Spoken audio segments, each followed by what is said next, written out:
আজ না হয় কাল তুমি যাইবা কবরে, যাওয়ার সময় দেখবে চেয়ে গো তোমার সবই রইবে পড়ে, যাওয়ার সময় দেখবে চেয়ে গো। আজ না হয় কাল তুমি যাইবা কবরে, যাওয়ার সময় দেখবে চেয়ে গো তোমার সবই রইবে পড়ে, যাওয়ার সময় দেখবে চেয়ে গো। দাদা গেল নানা গেল কেউ এলো না ফিরে, দাদা গেল নানা গেল কেউ এলো না ফিরে, কবরে যাইতে হবে গো ভাইজানি অন্ধকার কবরে, কবরে যাইতে হবে গো। ঘর করলা বাড়ি করলা চলো গাড়ি করে, ঘর করলা বাড়ি করলা চলো গাড়ি করে, হঠাৎ আজরাইল সামনে খাড়া গো চলো অন্ধকার কবরে, হঠাৎ আজরাইল সামনে খাড়া গো। আজরাইল বলবেন আর দেরি নয় চলো তাড়া করে, আজরাইল বলবেন আর দেরি নয় চলো তাড়া করে, কোনো কথা শুনিবে না গো নিবে কলিজাটা ছিঁড়ে, কোনো কথা শুনিবে না গো। ছেলে মেয়ে বলবে বাবা কিভাবে যাও ছেড়ে, ছেলে মেয়ে বলবে বাবা কিভাবে যাও ছেড়ে, বাবা বলে ডাকবো কারে গো বাবা এ ভুবন সংসারে, বাবা বলে ডাকবো কারে গো। আজ না হয় কাল তুমি যাইবা কবরে, যাওয়ার সময় দেখবে চেয়ে গো তোমার সবই রইবে পড়ে, যাওয়ার সময় দেখবে চেয়ে গো। নারে তাকবীর। আজকে জলসার যোগ্যতমায় শ্রদ্ধেয় সভাপতি সাহেব, উপস্থিত উলামায়ে কেরাম, সামনে বসে থাকা ইসলাম দরদি দিন দরদি ভাই ও বাবাজিরা, পর্দানাসীন মায়েরা এবং খালারা, ভাই আমার, আমাদের ধর্মের নাম কি বলেন তো আপনারা? আমার সাথে একটু কথা বলবেন আর ইনশাআল্লাহ খুব দামি জিনিস দিয়ে যাব। আমাদের মাযহাব, আমাদের ধর্ম, আমরা যে মাযহাবকে মানি সে মাযহাবের নাম কি? মাশাআল্লাহ। এবার আমাদের মাযহাব, আমাদের ধর্ম হলো ইসলাম। ইসলাম একটা পরিপূর্ণ দিন না, কিছু এতে কম আছে? জোরে বলেন। ইসলাম ধর্ম মুকাম্মাল আছে না আধুরা আছে? মুকাম্মাল আছে। আল্লাহ তাবারাক ওয়া তাআলা বলছেন যে আমি ইসলামকে পরিপূর্ণ করে দিয়েছি আর এই দিনে আমি আল্লাহ রাজি হয়ে গেছি।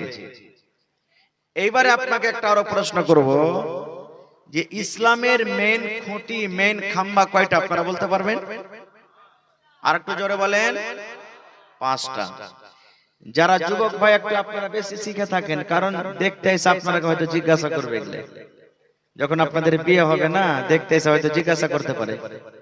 তো ইসলামের খুঁটি, ইসলামের বুনিয়াদ হলো কয়টা? 5টা। প্রথম নম্বর হলো কালিমায়ে শাহাদাত। প্রথম নম্বর কি? কালিমায়ে শাহাদাত। কত মানুষ বলে দেখতে যায় ছেলেটাকে, যে পড়ালেখা করেছো রে বাবা? না তো হ্যাঁ করেছি। তো ফকিরের দোয়াটা জানো? বলে না? হ্যাঁ না বলেন ভাই, বলে না? বলে না যে ফকিরের দোয়াটা জানো? আচ্ছা, কালেমায়ে শাহাদাতটা এটা আল্লাহ, আল্লাহ রাসূলের দেওয়া দোয়া না ফকিরের দোয়া? একটু জোরে বলেন। আল্লাহ এবং আল্লাহ রাসূলের দেওয়া দোয়া। তবে এটা যদি আমরা জিজ্ঞাসা করি ভাই ফকিরের দোয়াটা বলো তো, এতে গুনাহ হবে না হবে না? জোরে বলেন, গুনাহ হবে না হবে না? হবে। এইজন্য আজ থেকে আপনারা ছেড়ে দেন যে ফকিরের দোয়া। তো প্রথম হলো কি? কালিমায়ে শাহাদাত। কালিমায়ে শাহাদাত কি? আশহাদু আল্লা ইলাহা ইল্লাল্লাহু ওয়াহদাহু লা শারীকা লা ওয়া আশহাদু আন্না মুহাম্মাদান আবদুহু ওয়া রাসূলুহু। আশা করি এই দোয়াটা সবার মুখস্থ আছে নাকি? হানা বলেন আছে না নেই? আপনার পিছন দিকে যে ভাইরা আপনারা ঢুলছেন না, খানি টানি ভরা আছে ভাই, যে কথা বলেন না আপনারা। হায় আল্লাহ, আশা করছি এই দোয়াটা মুখস্থ আছে না নেই? আছে, কিন্তু এর মানা এর তরজমা আমরা সবাই জানি না নাকি? এটা আরবি কথা তো। এই দোয়াটার মানে কি, এই কালেমার মানে কি? আশহাদু, আমি সাক্ষ্য দিচ্ছি, আমি গাওয়া দিচ্ছি, আল্লাহ ইলাহা ইল্লাল্লাহু ওয়াহদাহু লা শারীকা লা, যে আল্লাহ ছাড়া অন্য কোনো মাবুদ নেই, আল্লাহ ছাড়া অন্য কোনো পূজ্যের যোগ্য ইলাহ নেই, আর তিনি হলে এক, তার সাথে অন্য কেউ শরীক নেই। ওয়া আশহাদু আন্না মুহাম্মাদান আবদুহু ওয়া রাসূলুহু, এবং আমি এই কথারও সাক্ষ্য দিচ্ছি যে মুহাম্মদ সাল্লাল্লাহু আলাইহি সাল্লাম, এটা কে বলেন তো? মুহাম্মদ সাল্লাল্লাহু আলাইহি সাল্লাম এটা কে? জোরে বলেন। হায়রে আল্লাহ, এই মুহাম্মদ সাল্লাল্লাহু আলাইহি সাল্লাম কে এটা জানেন না আপনারা? মুহাম্মদ সাল্লাল্লাহু আলাইহি সাল্লাম হলেন আমাদের আখেরি নবী। মুহাম্মদ সাল্লাল্লাহু আলাইহি সাল্লাম হলেন কে আমাদের? জোরে বলেন, আমাদের আখেরি নবী। আল্লাহ কবরে তিনটা প্রশ্ন করবেন, তার মধ্যে একটা প্রশ্ন হবে মান নবিয়ুকা, তোমার নবীর নাম কি? এরকম চুপচাপ যদি কবরে যদি বসে থাকেন, সওয়ালের জবাব না দেন, ফেরেশতারা বকশেবে না, কিন্তু ওখানে উল্টা পাল্টা মায়ের চালু করে দিবে, যেটা কঠিন হবে। তো আমি গাওয়া দিচ্ছি যে মুহাম্মদ সাল্লাল্লাহু আলাইহি সাল্লাম হলেন আল্লাহর বান্দা এবং আল্লাহর রাসূল। ভাই আমার, তাহলে এটা হলো কি কালেমা শাহাদাত। এবার দ্বিতীয়টা আছে কি? নামাজ। তৃতীয়টা আছে যাকাত। চতুর্থতে রমজান। 5 নম্বরে হজ। হজ মানুষের জীবনে একবার ফরজ আছে। হজ মানুষের জীবনে কয়বার ফরজ আছে? জোরে বলেন, কয়বার ফরজ আছে? একবার ফরজ আছে। মানুষ বলে যে কখন হজ ফরজ আছে, যে মাওলানা কখন হজ করতে যাব? তো কখন হজ ফরজ আছে তাহলে এটাও শুনেলেন। আমাদের এলাকাতে, আমাদের সমাজে, আমাদের গ্রামে আমরা কখন হজ করতে যাই? যখন বাড়িতে ছেলে মেয়ে 5টা 7টা 10টা ছেলে মেয়ে আছে, তাদের ঝোর ঝামেলা বিয়ে শাদী খতম করব, তারপরে তো যাব হজ করতে নাকি? যে বিয়ে শাদী দিতে বাকি আছে, হজ করতে গেলে হজ হবে না, এটা বলে কথা। আরো কত লোককে দেখবেন হজ করতে যাবেন, কিন্তু কখন যাবেন? যখন ভালোভাবে টাকা পয়সা 10-20 বিঘা 50 বিঘা জমিন খরিদ করবে, তারপরে তখন যাবে। এটা ভুল কথা। কত লোককে দেখবেন যে ওর ব্যাংকে 10 লক্ষ টাকা আছে, কিন্তু ওই টাকা দিয়ে হজ করতে যাবে না, জমিন বিক্রি কর তারপরে যাবি। জমিন বিক্রি না করলে তোর হজ কবুল হবে না রে, এটাও ভুল কথা। হজ ওই লোকটার উপরে ফরজ। ভালো করে শুনেন, হজ ওই লোকটার উপরে ফরজ। কোন লোকটার উপরে?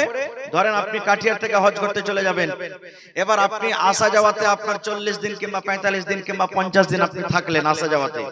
তো যদি আপনি 50 দিন যদি থাকেন মনে করেন, তো 50 দিনের খাবার বাড়িতে আপনি রেখে গেলেন, ওয়ার তাই তরকারি এলাচ পানি যা কিছু আছে আপনি 50 দিনকার সমান দিয়ে গেলেন। আর দেওয়ার পর আপনার যাওয়া আসার যা খরচ 3 লক্ষ 4 লক্ষ টাকা যা খরচ হলো, এতটি টাকা যদি আপনার কাছে থাকে তো আপনার পরে হজ ফরজ হয়ে গেল। হজ ফরজ হয়ে গেল আপনার উপরে। এবার বুঝেন যে গ্রামে কতটি লোকের পরে হজ ফরজ আছে, বুঝে দেখেন যে কতটি লোকের পরে হজ ফরজ আছে গ্রামে। খাইর যা হোক, তো হজ জীবনে একবার ফরজ আছে। এবার রমজান মাসের রোজা প্রত্যেক বছর ফরজ আছে, আছে না নেই? রমজান মাসের রোজা প্রত্যেক বছর ফরজ আছে। আর 5 ওয়াক্তের নামাজ প্রত্যেক দিন ফরজ আছে, আছে না নেই? 5 ওয়াক্তের নামাজ প্রত্যেক দিন ফরজ আছে। দিনে কয়বার করে? জোরে বলেন, কয়বার করে ভাই? 5 বার করে। এবার নামাজের কয়েকটা ফজিলতের কথা আপনাদের সামনে বলবো। তার মধ্যে একটা হাদিস, আল্লাহর নবী মুহাম্মদ সাল্লাল্লাহু আলাইহি সাল্লাম যখন মেরাজের রাতে গেলেন, আল্লাহ তাবারক ওয়া তাআলা নবীকে বললেন, হে নবী যাও, আমি আপনার উম্মতের জন্য যে জান্নাত করেছি জান্নাতটা একটু দেখে এসো। চলে গেলেন জান্নাত দেখতে।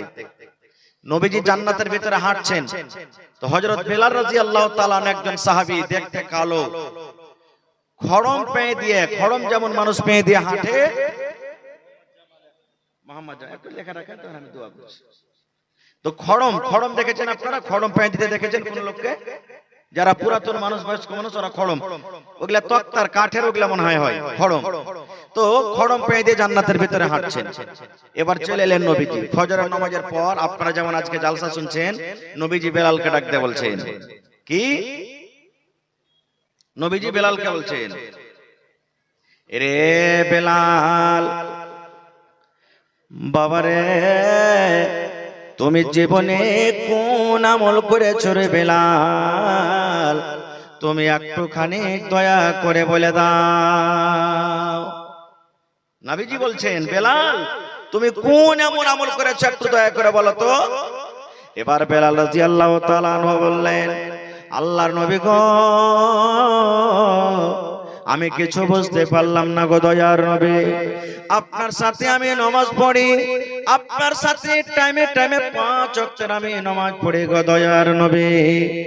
আপনার সাথে আমি নামাজ পড়ি, আল্লাহ রাব্বুল আলামিন যতদূর আমাকে তৌফিক দিয়েছেন আমি তেলাওয়াত করি গো দয়ার নবী। আমি দান করি, সাদকা করি, সুবহানাল্লাহ আলহামদুলিল্লাহ জিকির আজকার করি গো নবীজি। আপনি এই কথা কেন আমাকে জিজ্ঞাসা করলেন একটু খুলে বলেন। এ আমার এলাকার মায়েরা খালারা শুনলেন, আল্লাহ রাসূল বললেন, বেলাল আল্লাহ রাব্বুল আলামিন আমাকে জান্নাতের সাইর করতে বললেন। আমি জান্নাত দেখতে চলে গেলাম। এবার জান্নাতের ভিতরে দেখলাম তুমি নাকি আমার আগে আগে তোমাকে জান্নাতের ভিতরে আমি হাঁটতে দেখলাম। আমি নবীর পিছনে পিছনে হাঁটছি, আর আমি কে জানি কাউকে দেখতে পাচ্ছি আমার আগে আগে হাঁটছি। আমি নজর করে দেখলাম, ওরে সুবহানাল্লাহ বেলাল রে, জান্নাতের ভিতরে আমি তোমাকে দেখলাম, তুমি নাকি খড়ম বেঁধে দিয়ে জান্নাতের ভিতরে হাঁটো। বেলাল তুমি কোন এমন দুনিয়াতে কাম করেছো যে তোমাকে জান্নাতের ভিতরে হাঁটতে দেখলাম? বেলাল রাদিয়াল্লাহু তাআলা আনহু বলছেন যে নবীজি, আমি তো ওরকম কোনো আমল দেখতে পাই না যে করি।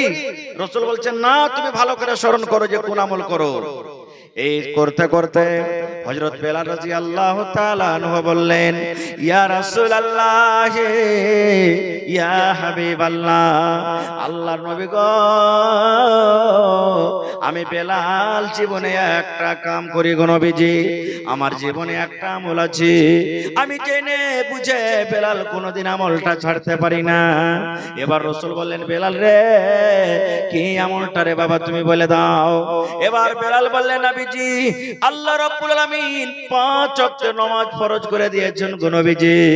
আমি 5 বার ওযু করে মসজিদে নামাজ পড়ি, 5 টাইম আমি মসজিদের ভিতরে নামাজ পড়ি। কিন্তু তার সাথে সাথে নবী গো 24 ঘন্টার মধ্যে আমার যখন যখন মনে হয়, যখন যখন আমি ওযু করি, নামাজের টাইম হোক কিংবা না হোক, হয়তো বেলা 8টা বেজে গেল, বেলা 7টা বেজে গেল, বেলা 9টা বেজে গেল, বেলা 2টা বেজে গেল, আল্লাহ রাসূল গো 24 ঘন্টার মধ্যে আমি দিনে যদি 5 বার 7 বার 10 বার করে ওযু করি, আমি একটা আমল বানিয়ে রেখেছি, আমি ওযুটাকে নষ্ট করি না। আমি ওযু করার পর আমি তাড়াতাড়ি মসজিদের ভিতরে চলে যাই, আর যাওয়ার পর নবী গো আমি 2 রাকাত নফল নামাজ আদায় করি। আমার জীবনে আল্লাহ রাসূল গো আমি যখন যখন ওযু করি, নামাজের টাইম হোক কিংবা না হোক, আমি 2 রাকাত করে নফল নামাজ আমি আদায় করি। দয়ার রাসূল এলান করে দিলেন, বেলাল রে, এই যে তুমি 2 রাকাত করে নফল নামাজ আদায় করো, যখন যখন তুমি 2 রাকাত তুমি নামাজ আদায় করো, এই আমলটার কারণে আল্লাহ রাব্বুল আমিন তোমার এই নামাজটাতে, তোমার এই আমলটাতে আল্লাহ এত খুশি হয়েছেন, এত খুশি হয়েছেন, এত খুশি হয়েছেন। এই আমলটার কারণে আমি তোমাকে জান্নাতের ভিতরে আমি ঘুরতে দেখলাম। নারে তাকবীর। তাহলে আজ থেকে একটা আমল শিখালেন যে যখন আপনি ওযু করবেন, ধরেন 8টার সময়তে পেশাব পায়খানা করে এলেন, নামাজের টাইমে ওযু করলেন, আপনি ওযু করে মসজিদে যে 2 রাকাত নামাজ পড়লেন, এর ফজিলত কি? জান্নাতের ভিতরে আল্লাহ তাবারাক ওয়া তাআলা দেখলেন হযরত বেলালকে, আপনিও পাবেন ইনশাআল্লাহ। এবার ভাই বলি, নামাজ পড়তে গেলে নামাজের বয়ান যদি আপনাদের সামনে রাখা হয় 2-4 ঘন্টা লাগবে, কিন্তু সব কথা আপনাদের সামনে তো আমি বলতে পাবো না। 8 ঘন্টা মাত্র হাতে সময় আছে আমার। এই 8 ঘন্টাতে আপনাদেরকে কিছু দামি জিনিস ইনশাআল্লাহ দিয়ে যাব। নামাজ পড়ার আগে আল্লাহ তাবারাক ওয়া তাআলা, আল্লাহ রাসূল সাল্লাল্লাহু আলাইহি ওয়াসাল্লাম কিছু নিয়ম কানুন দিয়েছেন, যে সমস্ত জিনিসগুলো আমাদেরকে জানতে হবে। এবার নামাজ পড়তে গেলে মসজিদে নামাজ হবে। এবার মসজিদ ছাড়া মাঠে নামাজ হবে না, হবে না বলেন তো? জোরে বলেন, মসজিদ ছাড়া মাঠে নামাজ হবে না, হবে না? হবে। বাড়িতে নামাজ হবে না, হবে না? একটু জোরে বলেন, হবে না, হবে না? হবে। এবার আপনি বাড়িতে নামাজ পড়লেন আর মসজিদে নামাজ পড়বেন, তো পার্থক্য কি আছে, কি লাভ আছে? আল্লাহ রাসূল বলেছেন, একটা লোক বাড়ির ভিতরে নামাজ পড়লো আর একটা লোক মসজিদের ভিতরে নামাজ পড়লো, এই লোকটার নামাজ হয়ে যাবে আর মসজিদে যে নামাজ পড়লো তার নামাজ হয়ে যাবে। কিন্তু পার্থক্য হইলে এটা, আল্লাহর নবী বলেছেন, উম্মত রে, যে লোকটা বাড়ির ভিতরে নামাজ পড়লো আর যে লোকটা মসজিদের ভিতরে নামাজ পড়লো, ওই দুটা পার্থক্য এটাই। আল্লাহর রাসূল বলেছেন, বাড়ির লোকটা যদি একটা নেকি পায়, তাহলে যে লোকটা মসজিদের ভিতরে নামাজ পড়বে ওই লোকটা 25 থেকে নিয়ে 27টা নেকি সে পেয়ে যাবে। বন্ধুরে, বাড়িতে নামাজ পড়ে যদি আপনি 100টা নেকি পান, তাহলে মসজিদে নামাজ পড়তে গেলে 2500 থেকে 27 গুণ আল্লাহ তাবারাক ওয়া তাআলা আপনাকে নেকি দান করবে।